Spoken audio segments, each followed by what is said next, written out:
कर्ता कर,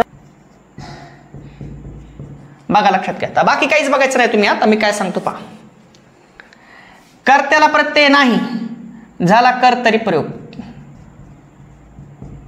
मी काय म्हणालो, मग वाक्यात कर्त्याला प्रत्यय नाही, वाक्यात कर्म आलं सकर्मक कर्तरी, कर्म नाही आलं अकर्मक कर्तरी. फक्त कर्त्याला प्रत्यय नाही ना, संपल्याशिवाय पुढे काहीच बघायचं नाही. मग कर्माला प्रत्यय असू का नसू, सुरुवातच कर्त्यापासून करायची आपल्याला.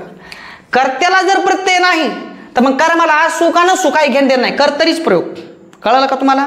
मग कर्त्याला प्रत्यय नाही, कर्तरी प्रयोग.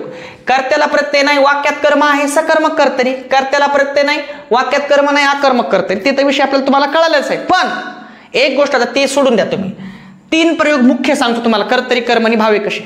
कर्त्याला प्रत्यय नाही, कर्तरी प्रयोग. मग ते कर्मावरून काय घेणं देणं आपलं, ठीक आहे. कर्त्याला प्रत्यय आहे आणि कर्माला नाही, झाला कर्म आणि प्रयोग. किती सोपं झालं बघा. कर्त्याला प्रत्यय नाही, कर्तरी प्रयोग. कर्त्याला प्रत्यय आहे आणि कर्माला नाही, कर्म आणि प्रयोग. ठीक आहे. कर्त्यालाही प्रत्यय आहे आणि कर्मालाही प्रत्यय आहे, भावे प्रयोग. संपल्याशिवाय बाकी काहीच बोलायचं नाही तुम्ही. कळलं का तुम्हाला? कर्त्याला प्रत्यय नाही, कर्तरी प्रयोग. कर्त्याला प्रत्यय आहे आणि कर्माला नाही, कर्मणी प्रयोग. कर्त्यालाही प्रत्यय आहे आणि कर्मालाही प्रत्यय आहे, भावे प्रयोग.